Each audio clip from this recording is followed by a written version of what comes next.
Good morning, my name is Brandon Allen with Tadlock Roofing. I'm at 258 Eagle Drive, and the first thing we're going to take a look at is going to be shingle condition. And we're back here on the back side of the roof, kind of back here where the addition was added.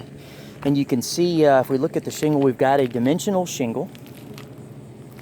So if we come over here and take a look here at an edge here, you can see the shingles are adhesing down fairly well in places. Now that one's starting to come up a little bit right there.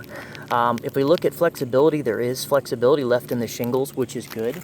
Granule loss, we're right at probably, I would say 30 to 40% granule loss on the shingles, maybe a little more in certain places.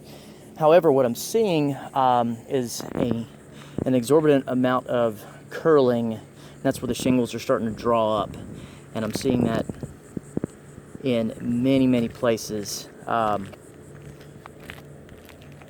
it's really due to moisture that's getting under these shingles. I am also noticing an exorbitant amount of popped or exposed nail heads that have busted through the shingles. I mean, I've seen them in many different places as I've been walking along the roof. See if we can find. Here's one here.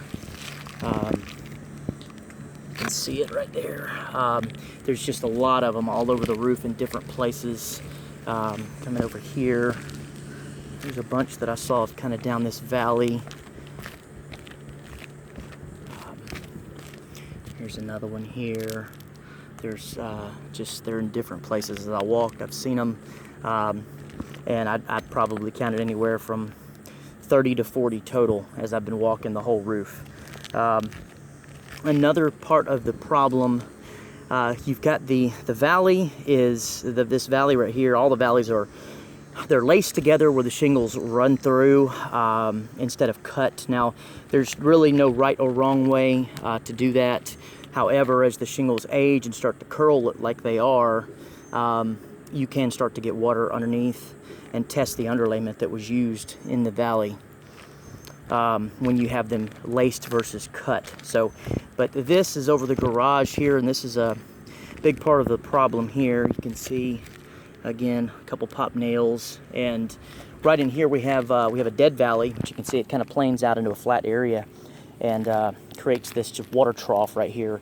You can see we've got a lot of tar, so there's been some areas that have been patched. I don't know what type of underlayment. You want a peel and stick under all of this, running up both sides here, and that would waterproof this area, because this is a high water area. It's going to come down both of these valleys here, and then it's going to run off and down this side here. But you can see there's all these shingles here are curling up. There's definitely some issues here with these shingles, and it looks like, like I said, there's been quite a bit of water that's gotten underneath. This is directly above the leak that's in the garage. Now on the back section here, we'll take a look at the chimney. You've got a stucco chimney.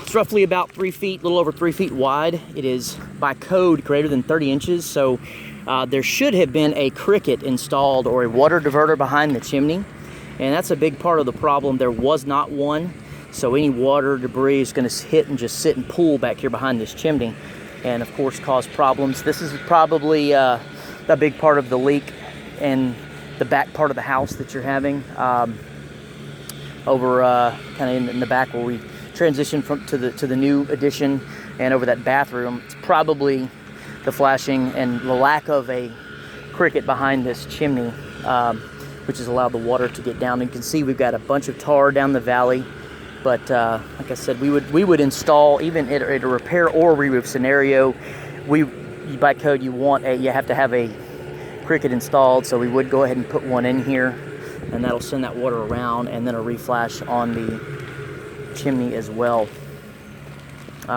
Again, on this area we've got, looks like a piece of flashing that's been added, but again, we've got just pop nails all over the place. Again, here's another one.